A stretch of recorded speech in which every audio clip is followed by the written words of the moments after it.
Добре, още веднъж здравейте на всички.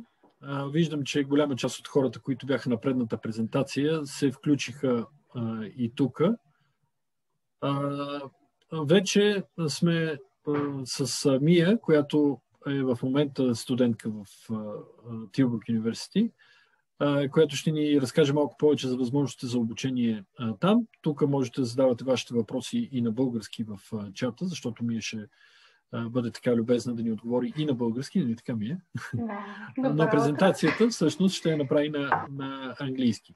Анка е също тук при нас и вярвам, че въпросите, които останаха неотговорени от предната презентация, ще бъдат... Сега имаме доста повече време и на тях ще им бъде даден отговор тук. Мия, мисля, че можеш да започнеш вече. Виждам, че участниците са повече от 100, така че микрофонът е твой.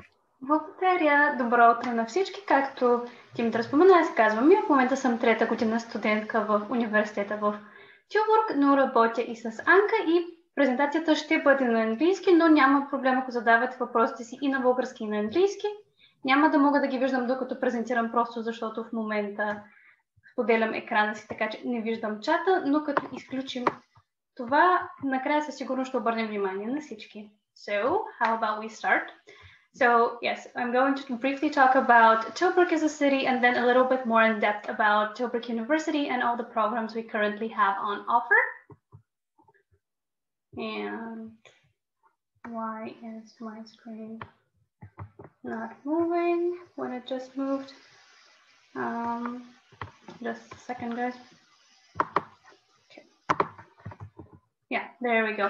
So yeah, here you can see roughly where Tilburg is located. It is actually quite close to Eindhoven and actually Amsterdam as well, which is very nice for us international students because we often have to travel quite a bit. So it's nice to be close to these airports. Tilburg as a city is the 7th largest city in the Netherlands, which might not mean super much to you, but maybe imagine something with the size of Sleven, but with the head count of people living in Bruges. That I think gives you a pretty good indication of how large the city is and how well populated it is as well. And it's actually located quite close as well to other major European cities like Brussels, London, Berlin, which you can see how large the distances between them. Of course, travel is a bit more safer when there is not a pandemic, but it's still something to think about. As well as Tilburg is very close to what is called the Brainport region. So the Brainport region is also called the Silicon Valley of Europe. And essentially what that means is that this is an area where you have quite a lot of technological innovation, a lot of new ideas coming up, patents, and so on. So that's really an interesting thing to think about in terms of job opportunities after your graduation. Now here we have the slide that is called Why Tilburg University, and these are actually answers from our students who gave them once they were asked why they decided to choose for Tilburg University. Of course, there are many kind of paths you can take when you come to your decision. There's a lot of things you can consider as a potential international student, but these are just the main answers they gave, and I'll talk a little bit more in depth about them. For instance, the strong focus on global issues. Tilburg University in itself actually has the motto understanding society, and that actually stems from the roots of the university itself, which started as a business school, but then progressed onto having 6 different schools focused as well on law and social sciences nowadays. And that is because the founder thought that in order to be successful in any area of life, people have to understand the context they're working with. So not only business, for instance, but you also have to understand your client, you have to understand their culture. So in that sort of sense, when you become a student at Tilburg University, no matter which program you are taking, you will definitely have, for instance, a philosophy course, because it really is something that the university thinks is important in becoming a member of society, a very active member of society. Additionally, we have a green campus. So this is something that's very nice for students because it means that all of the buildings that are part of Tilburg University, they are actually located close to one another, which means that if you have lectures in different buildings and so on, you don't actually have to rush around Tilburg as a city. No, they are all a very short walk from one another, and the fact that it is green means that there is quite a lot of green area between them, which also includes some outdoor study spaces when the weather is nice. And we also have a forest located right next to the campus. So when you enter it from one of the main entrances, right next to it is a forest which you can use to go on walks. There's sometimes even events there, and so on. Additionally, Tilburg is a leader in the fields that it specializes in. That's, for instance, law, business, economics. I'm pretty sure we have a slide with the rankings in a little bit, so I will talk about it again in there. But in terms of overall rankings, the universities in the Netherlands are in the top 250 in the world. So that's the top 2% of education, which is a very good standard. Then again, we also understand that as students, you are going to need to have some kind of a social life. It's not going to be only studying, and you have a lot of options for extracurricular activities, including our student and study associations, sports associations. There's a gaming association as well. So there is something to do for everybody. The university itself also often has kind of informal lectures, so to speak. They invite speakers from all over the world that give talks on very interesting topics that you can join. And there's also a lot of events like Night University that happens in October. We also have student counseling and support, because the transition from, well, being a student at home and then becoming kind of your own independent person living on your own in a new country can sometimes be a little bit daunting. We do understand that. So there are 3 psychologists on campus with whom you can always book an appointment. In addition to that, you will definitely have an education coordinator present during your studies, which means that there will be a person who you can turn to if you have any kind of major issues with your studying. Maybe you think you want to change your program, you're not sure what kind of a minor you want if your program offers minors, or maybe you're having some sort of really big mental or physical issue that's making it difficult for you to study. There's someone you can turn to and talk about what steps you can take and what options you have in the future. Additionally, we do have a career center, a language center, and a sports center. So the sports center is like a 10-minute walk from the university campus, and you have more than, I think, 60 types of sports in there, including, of course, basics like basketball, volleyball. There's, I think, yeah, there's definitely Zumba, kickboxing, wall climbing. There's also swimming. So whatever you guys are interested in, or even trying out new stuff, is possible. For the language center, all students at Tilburg University receive 2 language vouchers upon starting their program, which they can exchange for language courses. And you can take language courses in Dutch, but you can also take them, for instance, in Spanish, Italian, Russian as well. So that's entirely up to you as a student. And of course, we have the Career Center, where you will be able to ask for help with building your CV. They also have very interesting workshops that they often prepare. So that is something to keep in mind. And here, of course, the international environment. As I already mentioned, I am from Bulgaria, and I am part of the 6% of students at the university who are from Bulgaria, but overall there are 3,700 international students as of 2020, and they come from more than 130 different nationalities. As you can see here, obviously the Germans are quite a large percentage of that just because they are a neighboring country. But you can also see Turkish, Greek, Vietnamese, Russian, Finnish, American, Korean, and so on. Students are also part of the international environment, which is really good because especially in the beginning, it's the internationals who are really looking to form new friendships and really become a support group to one another. And not only are the students international, the lecturers that will be teaching you are as well. And about 40% of our lecturers actually come from outside the Netherlands, which is really interesting, especially when you have courses that are on intercultural relationships and so on, because it really does bring a fresh perspective into things. And yes, of course, as I said, rankings and accreditations. When you take a look at our rankings, as I mentioned, top 250 overall, 33rd in business, 28th in law, and 50th place in psychology, which are, of course, our main areas of focus. If you also take into account the last ranking, which is QS, that actually takes into account student satisfaction, you again see that we are ranked quite well, not only in terms of the level of education, but also the satisfaction of students who have taken these programs. And now I will mention all of our bachelor's programs and talk a little bit about them. But if you have some more in-depth questions about them, please mention them in the chat. And as I mentioned, I will go back to them as soon as I'm done with the presentation of the general part. Now, our bachelor's programs. In terms of economics and so on, we have our International Business Administration program, which really does focus on business overall. It's quite a broad program that gives you an idea into management, finance, accounting, and overall the main areas of business. Then we have Entrepreneurship and Business Innovation, which is one of our newest programs actually, and it focuses on people who are looking into being the entrepreneur, starting their own business, or even if they want to make really big structural changes within an existing business, because change management is an emerging field that is going to be becoming increasingly relevant. And then we also have a pure bachelor's in economics, which focuses on micro and macroeconomics, not so much business, but yeah, economics and the market and how it is embedded in our current world.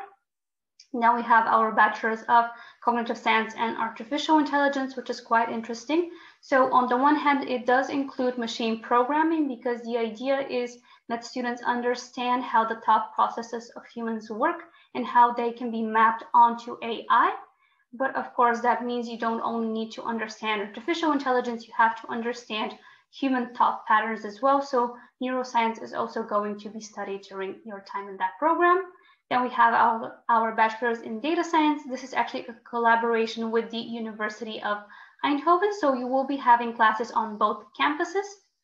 It's collaboration, and it deals with the increasing amount of data that we currently have online and what it can be used for in the business world. We also have Econometrics and Operations Research, and that is really a program that I can recommend to those of you who are really interested in math and good in math, because it will be mainly using mathematical models in order to improve business processes.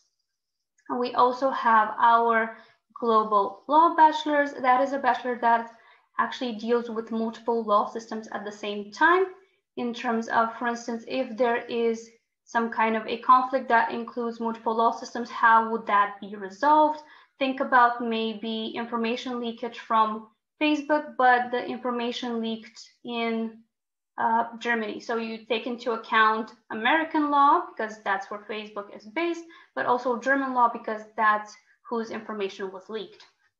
We also have our Online Cultures, Art, Media, and Society Bachelor that focuses on online culture, things like trolls, globalization, and how we are currently using social media. We also have our Bachelors of Theology for those of you who are interested in how Christianity has been shaped throughout history and what its current place is now.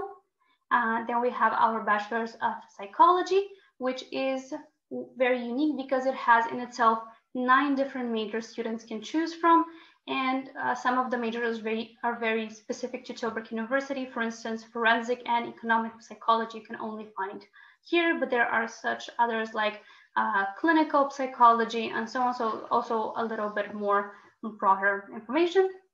In your first year in that program, you will be taking courses from all aspects of psychology so that you can choose your major from the second year onward. Then we have global management of social issues, and that's perhaps the most intertwined with the logo of the university, and it deals with the so-called wicked problems. So wicked problems are issues such as poverty, migration, global warming. So they are really affecting everyone, but because there are multiple parties at play, the solution to these issues is not very clear-cut. Then we have international sociology as well, which deals again with the effects of globalization, of the spread of technology, of the way different cultures are now interacting with each other. And we also have human resource studies, people management, which is my personal program, and it is a little bit of a mix of psychology and economics, but it mainly deals with how you can both create a good and sustainable ethical workplace for people that also contributes to your company being successful, and why you actually need to make your employees happy. And then we also have the University College of Tilburg, which offers the Liberal Arts and Science Bachelor, which is the closest you can get to the way the American system is taught. In the end, that bachelor, the first year, you take courses from a lot of different fields. For instance, you take courses from social sciences, from neurobiology, from business, from law, and from the humanities aspect. And that is actually in preparation for the fact that at the end of the first year, you have to choose what major you want. And there are, the majors are law, business, neurobiology, social sciences, and humanities. And now on to our master's programs.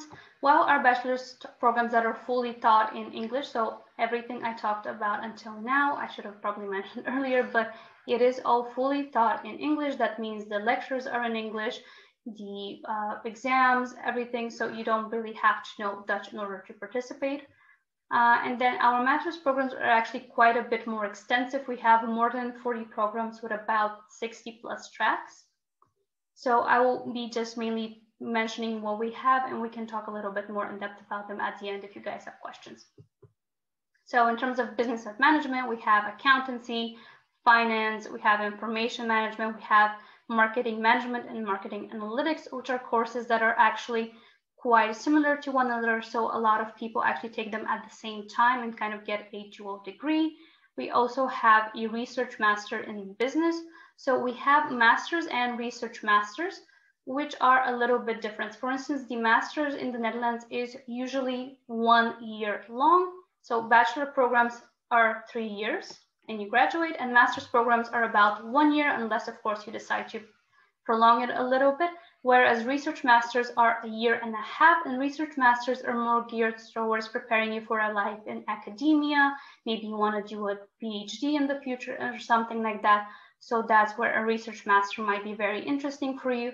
Whereas a master, while it still does have its focus on academic information, because Tilburg University is a research university, it is also intertwined with practical use of that knowledge, because we are trying to prepare you for the business world in the future. Then we also have in economics and econometrics, business analytics and operations research, econometrics and mathematical equations, pure economics again, quantitative finance, research master in economics is also a possibility for you. In communication, digital sciences, culture, and philosophy, again, you have quite a lot of options like new media design, communication and cognition, media studies, culture studies. And here, when I mention tracks, for instance, you see you have philosophy of humanity and culture and philosophy of contemporary challenges. So these are different tracks that you can take that just focus on different things. For instance, humanity and culture focus on the interplay between different cultures. That is the kind of result of globalization, now that different cultures are all living on the same geographical space, and how the traditions and all of those things shape our everyday interactions, where contemporary challenges deals less with culture and more with all of the other consequences of a globalized world. In law and public administration, we have things such as business law, tax law, law and employment relations, law and technology, which might be becoming very interesting, because law and technology deals with things like, well, what are the consequences if a self-driving car has an accident? Who gets the responsibility? How does technology play into law, now that we are talking about artificial intelligence as well? Then in social and behavioral sciences, we have quite a few options. We have positive psychology and well-being, which is a new and emerging field, focusing more on human strengths more than it does, for instance, on psychological disorders. We have human resource studies, health, well-being, and society. We have economic psychology, cognitive neuropsychology. We have, of course, sociology as well. And we have 2 research masters here that are one in psychology and one in social and behavioral sciences overall. Then we have data science and artificial intelligence. We have the cognitive science and artificial intelligence program, and we also have 2 types of data science program. And here I will differentiate between the 2 because I think it's a little bit important for you guys to understand what the difference is. So data science and entrepreneurship is once again a partnership between Tilburg University and the University of Eindhoven, which means that instead of the usual 1 year, this master actually is for 2 years. And it is geared more towards people who come from a STEM background and already have some coding knowledge. Whereas our data science and society program is actually for people coming from social sciences such as HR, sociology, psychology. So not necessarily people who already know how to code, but people who are coming from a variety of different backgrounds, but who are again interested in knowing how the current amount of data we have at our disposal can be used.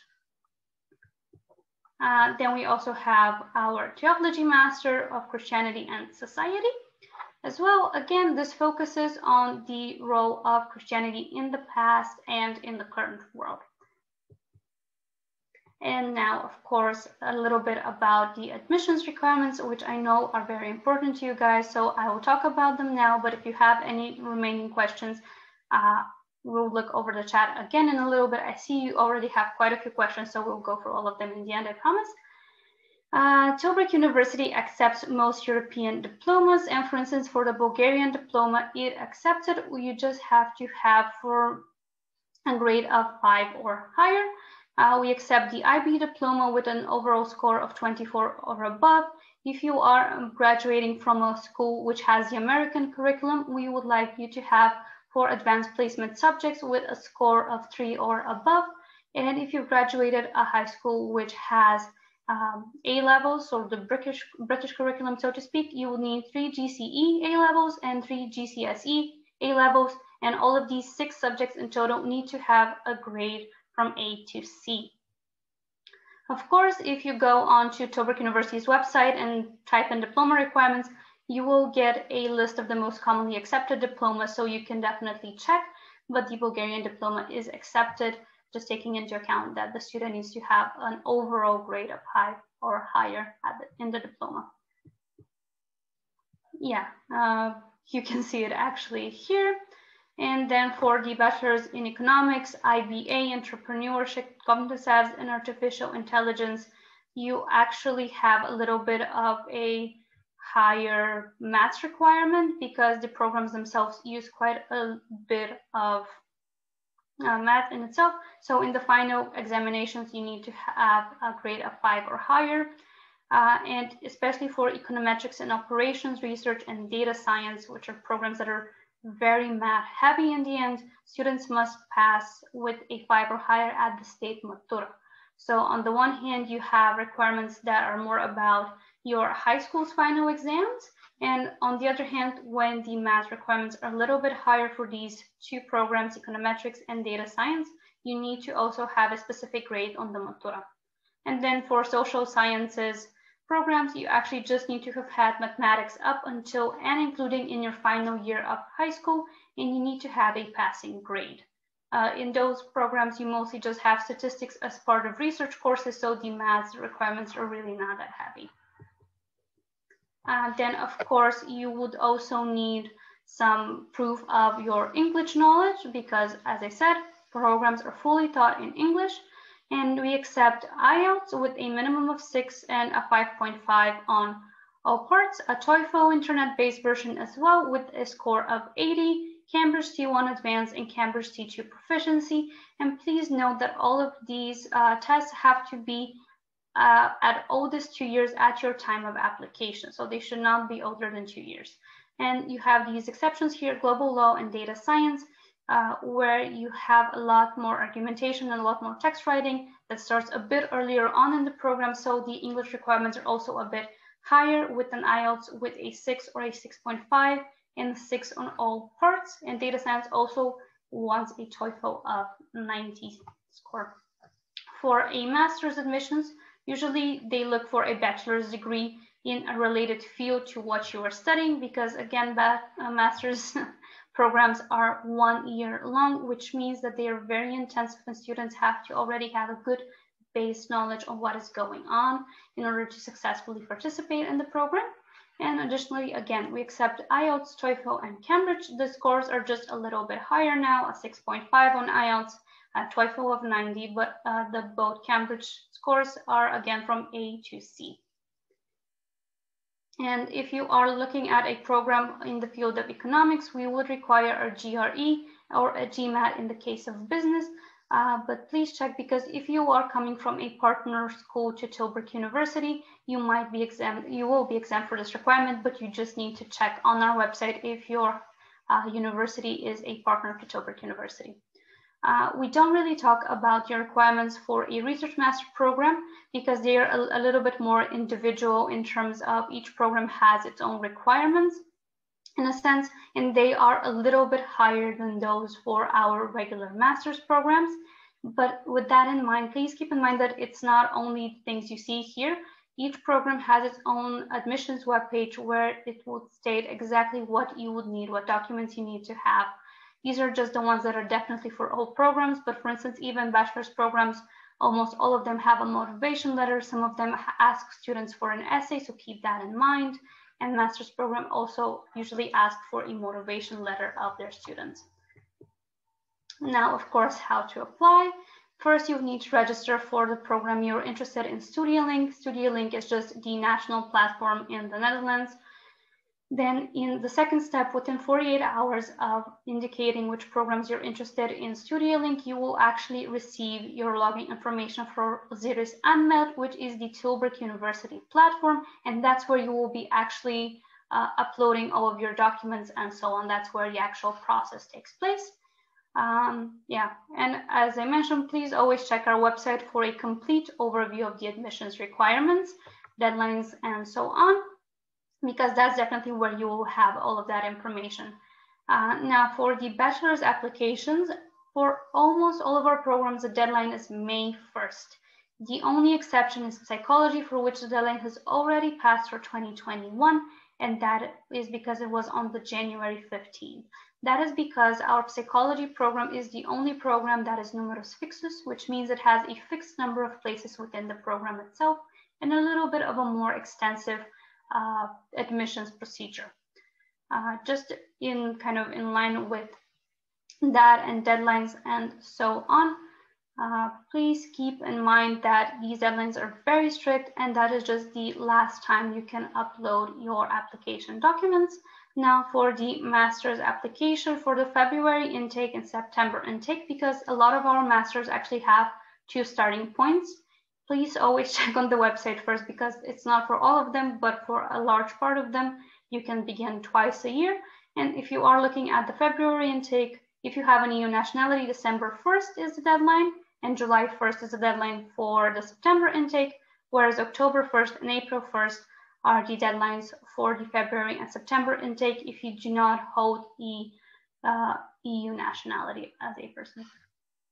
And once again, for StudiaLink, that's just where you indicate your program of interest, and keep in mind that you can only indicate 4 programs in total, and only 2 of them can be numerus fixus. Now, tuition fees and costs of living. There is a difference between the tuition fees of international and non-international.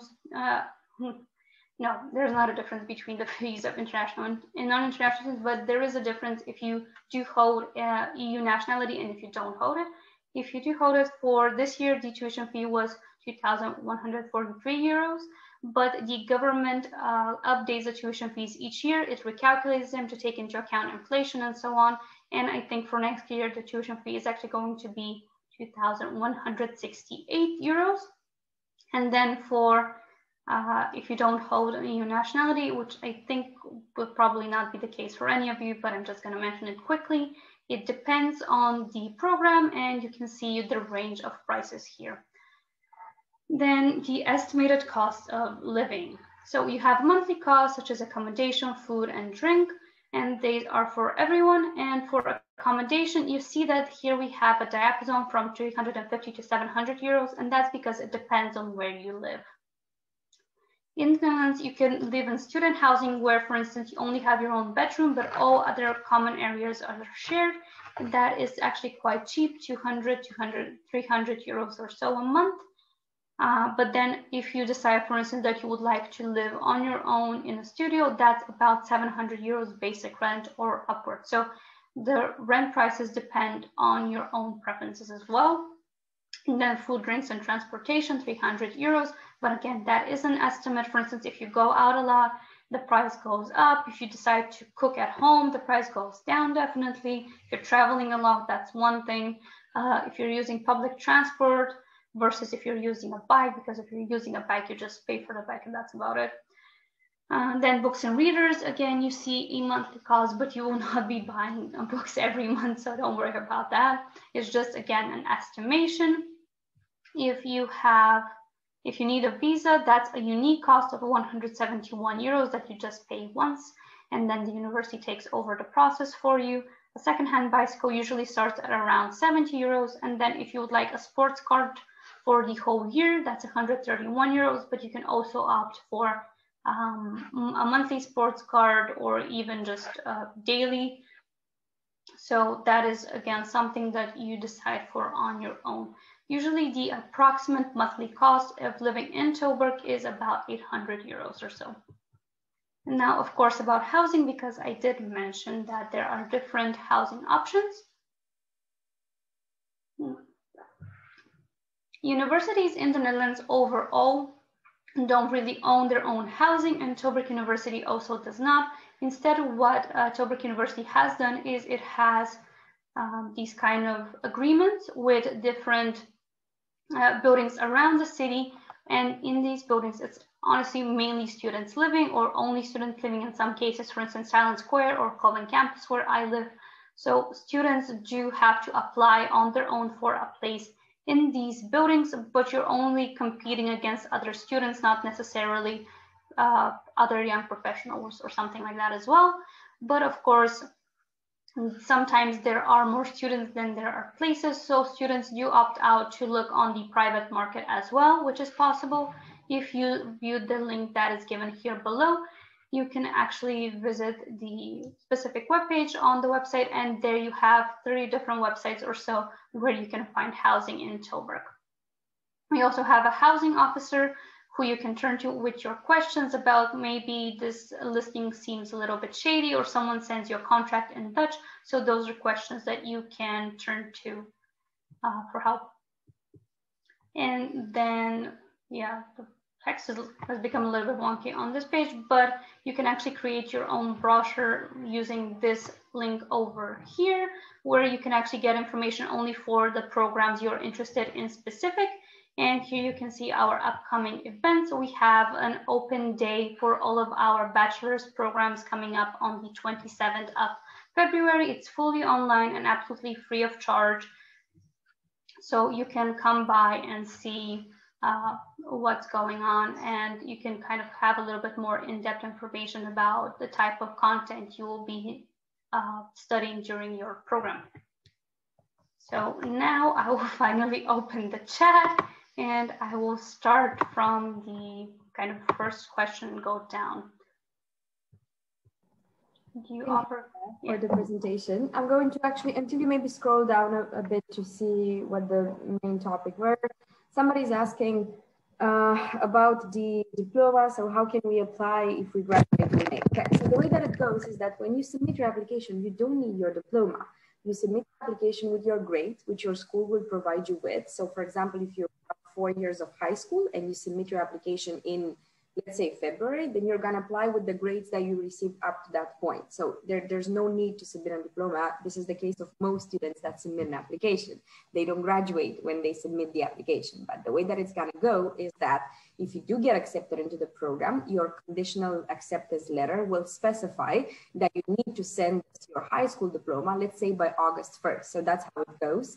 So you don't have to worry about graduating in May, because that's the case of most of our students.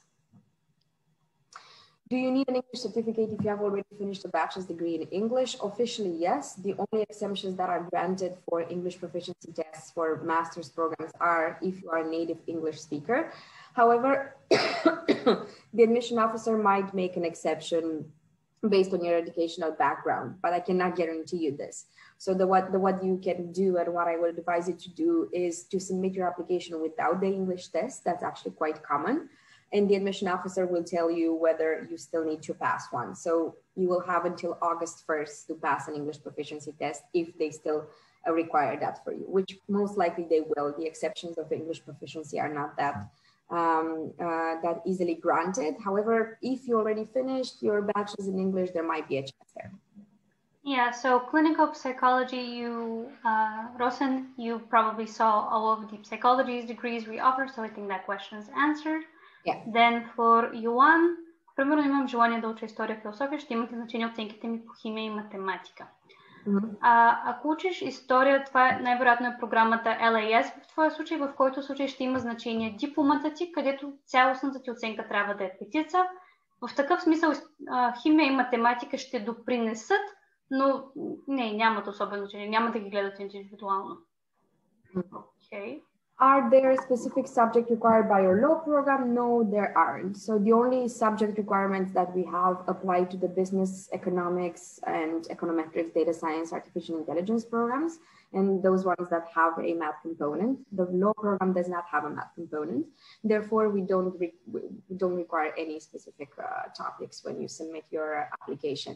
And I do see in the Q&A a question, that was already answered. It was about a master's program, whether if you finished a bachelor's degree with a different focus, whether you can apply for a master's program with another focus. Well, that's usually not a good idea, and you will most likely not be eligible. So it really depends per program. But if you want to study, for example, business, then you need to prove that you've taken business classes, finance classes, math classes during your bachelor's, because otherwise you won't be able to perform in that master's program. The only program that's offered at Tilburg University that's designed for people that have a different background is data science and society. So that program is specifically designed for students who don't have a technical background, but they want to do a master's in data science. But if you, for example, finished a computer science program, you cannot really apply for that master's program because it's going to be too basic for you. So that's the only one that really allows this transfer. But if you go to any of these master's programs webpage, you will find there a description about the profile that they are looking for. Is Ielts certificate mandatory? An English proficiency test is mandatory, except if you are a native speaker or if you studied an international diploma, such as IB or A-levels or the American high school diploma and so on. And if not, Ielts, TOEFL, or Cambridge are the 3 English tests that we accept. If I already have a bachelor's degree from Bulgaria, can I apply for a master's degree in the same university major? Yeah, of course. It's ideal for you to go towards something that you already have a good background in. Oh, I think that this is a question that Skylines can reply to. So there are so many bachelor's programs. Is there a test or somebody that could tell us what would be well suited for us based on our psychological profile? I'm not sure if it's based on your psychological profile, but our partners from Skylines will be able to guide you a bit through your options according to your wishes, according to your skills as well. So it's really important for you guys to make an informed decision. For example, if you want to study a quantitative program with a focus on mathematics, you need to expect that the level of mathematics will be quite high. So if you don't like mathematics, if you're not good at mathematics, don't go towards a program that has that component because it's gonna make your life a living hell, basically. So it's good to talk to representatives and to Skylines, for example, or organizations that are well informed when it comes to what you can expect. And then I'm seeing a question about our pre-masters. Are social science students accepted to those? Well, it depends on your curriculum. For instance, for a lot of our quantitative master programs, you'll see on the program webpage in the education background section that they, for instance, want you to have 6 ECTs of this course or 30 ECTs in total in a specific type of course. So if you have those, then it would be possible for you to be accepted. But in the end, it depends on what type of courses you had and what our admissions office thinks about it. Because the idea really is that you have to have good background knowledge in order to be able to kind of keep up with the pacing. Because 1 year really is not a long amount of time. You are changing your subjects constantly and you have to, you don't really have time as a student to learn things by heart. Your lecturers are already kind of assuming knowledge from you and you have to have it, that sort of sense. So our pre-master programs are usually for students who meet almost all of our requirements, but not quite. So it's like a 6-month program where you kind of bridge those gaps. Yeah, and the admission is not guaranteed. So if for the master, so the admission officers will decide whether you are eligible for a pre-master after you submit your application. Another question, does the university help in finding work in the Netherlands after finishing a master's degree? What would be something we need to have prepared in order to have a higher chance? The university does have career centers that can help you that can assist you with orienting yourself towards the professional market in the Netherlands. There are also all sorts of professional activities throughout your master's, of course, depending per master. So you can do an internship, for example, in the summer, or an internship is part of your master's degree. And there are career events that are organized on campus. We don't guarantee, of course, we cannot influence the decision of a private company to hire anybody. But we do offer assistance in that regard. And statistically, when it comes to the employability rate of the graduates, 3 months is the average time when students find a job after graduation. But it really depends, of course, on your professional background as well. So if you do an internship, let's say during the summer, that would surely increase your chances of getting a job. And another good point would be for you to learn Dutch if you want to work in the Netherlands. I'm not a good example. I don't speak Dutch, but then I work in the international office of a university, and I know other expat friends of mine that work in international companies such as Unilever, for example, or KPMG, that do not speak Dutch because their position does not require one. But if your question was how do I improve my chances, then I could surely recommend you to take Dutch lessons. Yeah, okay, so do we know how data science students cope with going to both Tilburg University and to Eindhoven? Well, yes, because you don't really have classes in the same day at both places. So for instance, in one day you will only have classes on one campus. Additionally to that, it's actually very easy. Tilburg University itself, like on campus, essentially, you have a stop of the train. So it's actually called Tilburg University. So you can just go on that and you are in the center of Eindhoven in like 30 minutes. Yeah. That's also how you get to the airport. So you're going to get very used to that line. And also for the data science students, in the first year, you have a rather equal distribution between the classes that you take in Tilburg and the classes that you take in Eindhoven. However, if you check the curriculum page online, you'll see that starting the second year, you will take lots of electives. You have all those options to see electives, and even more in the third year. That means that you decide the focus of your own program, and that will also decide the city that you want to live in, for example. So if in the first year you're 50-50 Tilburg and Eindhoven, in the second year you can go towards more of a technical side of data science, so take more technical electives, more computer science based electives, mathematics electives, and so on. And then you will spend more time in Eindhoven, especially if you go for the technical part. But if you want to go more towards the business part of data science, because you can specialize, for example, on data science and entrepreneurship, then you will take more electives towards the business part and you will spend more time in Tilburg. So then the traveling will be more oriented towards one city or another. Yeah. And here, Anka, we have a really interesting question, I think. They are studying according to a new system and they have 2 diplomas, one from 8 to 10th grade and one from 11 to 12. Along with the final exams? I think Skylines, maybe our colleagues from Skylines will be able to share.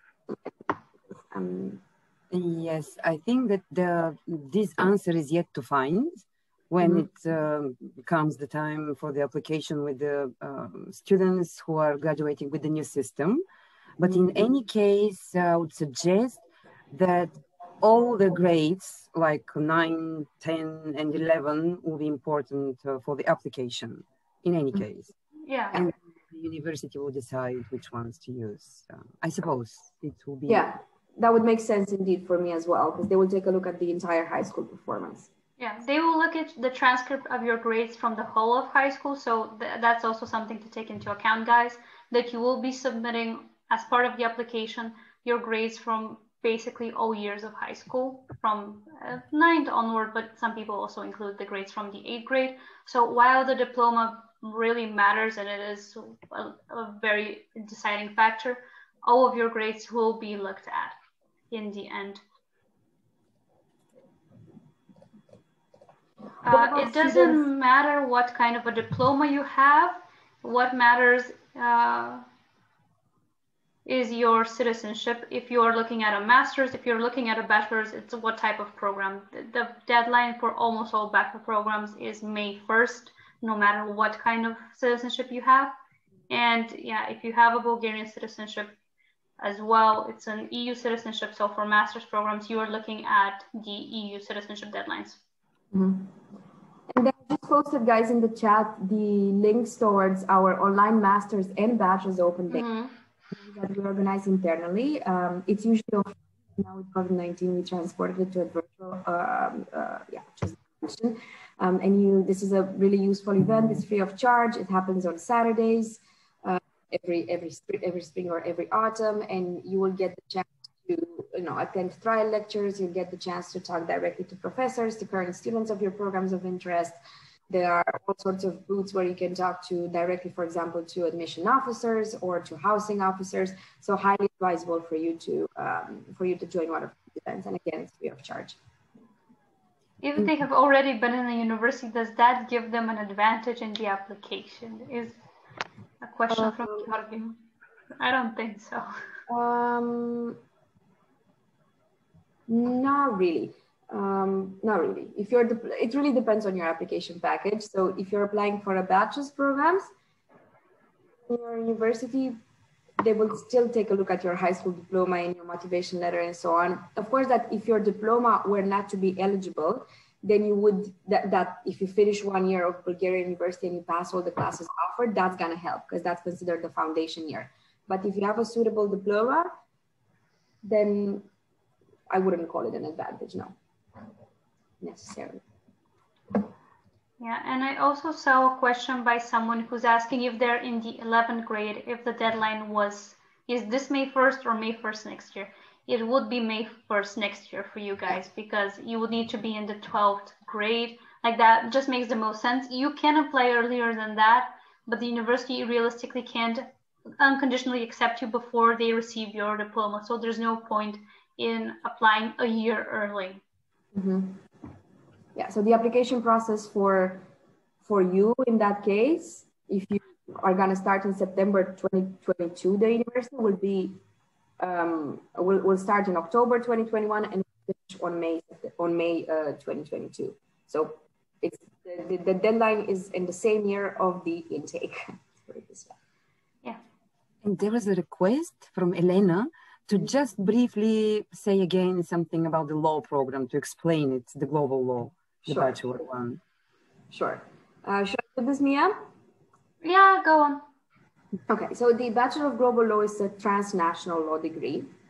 So that means that is different from the typical international law degree that you find out there. Because in the international law degree, in a regular international law degree, you focus on international law. So all types of agreements between different states, between different state body states, different governments, different European organizations, for example, and so on. Whereas global law, in the global law program, you do study international law, but you also study transnational law. So you delve into the actual legal systems of several countries. So you're going to take classes such as constitutional law or business law, criminal law, and so on and so forth, but you're going to do it from the perspective of different legal systems, which is the Dutch one, the German one, the French one, the British one, and you're also going to study some American law. So for example, let's say that you have a constitutional issue that happened in the UK.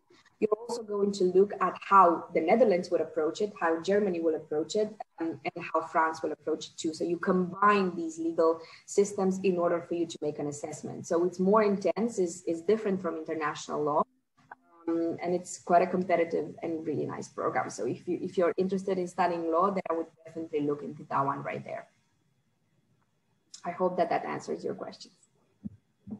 But also keep in mind that it doesn't really make you a lawyer after you graduate. That is something that you can do if you take specific courses in a specific master's afterwards. But keep in mind that, it more prepares you to be in the law department of a firm than it does for you to become a traditional lawyer or a judge or something like that. Yeah, exactly. So this is of course an international law degree. So if you want to If you want to, for example, practice law in Bulgaria, you can do it in a private company, but you're not going to be able to represent people in court, because in Bulgaria you need to, get the law degree that's based on Bulgarian law, which you won't really study within global law.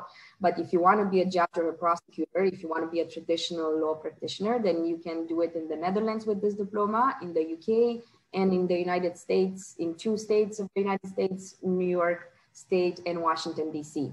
And that's, as my colleague said, that's only if you do extra education. So you need a master's degree on top of your global law. So no, experience in full-time working with English language is not really a replacement of the proficiency test. We accept 4 different proficiency tests, but it has to be one of those 4. Yeah, indeed. So the English proficiency part is not really something that admission officers are being very flexible with. So the rules are quite strict. As long as you're not a native English speaker, or you didn't finish with an international diploma, then you need an English proficiency test. You can apply without one. Maybe the admission officer will grant you an exception. Sometimes that happens, but I wouldn't put much hopes in that regard. Which faculty does the data science belong to? The data science is a part of the Tilburg Law School. That's a collaboration between Tilburg Law School and Eindhoven University of Technology. And that's because we don't have a technical department. So maybe it could have been the Tilburg School of Economics, but so it's part of Tilburg Law School. But your diploma is going to be accredited by Tilburg University and by Eindhoven University of Technology, not by the school itself. Someone asked, I think it was in the Q&A, if they can be sent the presentation later. I don't think so, but what you can do is always visit our website. So absolutely all the information we have here is also on our website, so you can see it whenever you like. Actually, we are going to send the presentation as a recording. Oh yeah, there is a recording. Okay, that's great. Yeah. Thank you for correcting me then in that case. Oh, as far as I know, we can choose another country to finish our 3rd year for the bachelor. What are the options for universities, countries, and other areas? Anka, can you send the link and I'll explain the 3rd year? Yeah. So in the 3rd year for all of our programs, excluding data science, you guys will have what is called a mobility window. That means that the first semester of your 3rd year, you can choose what you want to do. And you can do an internship, you can do a minor, or you can go abroad. Choice is entirely up to you. Of course, there's some constraints, like you have to have a certain amount of ECTs and things like that. But in the end, it depends on what makes sense for you and what you guys want to do. And Tilburg University has a wide network of different universities that they partner with that you can now see. Anka posted it in the chat. So depending on your program, there are different universities that you can go to, just because the university itself also has to have something related to your program. Yeah. And yeah, but we do have quite a global network. I know a lot of people who went to America or to Australia as well. Some people, of course, stayed Colombia. Yeah, in the EU as well. But you have quite a few options, but it, of course, depends a little bit on the program you're studying. Excuse me, ladies, just to say that there are another 4 minutes left, and the people who are willing to join the Radboud presentation could go to the other link. I hope my colleague will post it once again here. Okay. Then I'm from my side, good luck. Yeah, thank you, Dimitra. Thank you. You can continue with the presentation here, of course. Oh, really? Okay. Then we'll take the last couple of minutes. Anyone has questions? There is one more from Daniel, which is asking, I would like to ask which one of the universities is the most focused on technology, data science, etc. So in the Netherlands, you do have a couple of technical universities, such as Eindhoven University of Technology, Delft University, and Twente University. These are really focused on engineering programs, computer science programs, and so on and so forth. We do offer a technical component at Tilburg University for the data science program, the cognitive science and artificial intelligence programs as well, and through some very quantitative programs such as Econometrics and operations research, which deals with big data. But if you're looking into engineering programs, then you can also, I think, maybe just take a look at the universities that are actually specialized in that regard. Is Tilburg University of Applied Sciences or Research University? Tilburg University is a research university. Yeah, maybe we should explain the difference between the two. I already did in the. Oh, you did? Oh, I did in the general perfect. presentation, but we can surely just briefly mention them again. So universities of research offer academic education, so just a regular education that you would get at most universities, I think, just in terms of the approach. Whereas University of Applied Sciences offer more of a professional sort of hands-on approach in education. So it's just more practical. Both of them offer good education. So for example, you cannot find the universities of applied sciences in rankings because they are not ranked because they don't do academic research. But that doesn't mean that University of Applied Sciences are not good universities. It's just that they don't offer the typical diploma, the typical academic approach. But you can also have a good chance to study there and actually have a successful career. It's just that, yeah, Belgium, Netherlands, and Germany, I think, to have this concept of University of Applied Sciences that are more practical. Yeah, but there's things like nursing, for instance, that I think you can only find in an applied science. So neither is better or worse. It just depends on what you're looking for. Yeah, like if you want to study nursery, for example, or music, you cannot study it at the University of Research. And the same goes for if you want to study engineering or medical programs, you're not going to find those at the University of Applied Sciences because they're academic programs. But some fields such as communication or business sometimes, or sometimes you can find them at both levels. I think we have 1 more minute. Maybe we can wrap it up so that the students can go to the presentation of Radboud. Thank you so very much for all of you guys that attended our session today. Thank you to Evelina and Kat as well, and the entire Skylines team for having us. Yeah, it was great. Thanks for having us, guys. Oh, and we have one last question. Okay.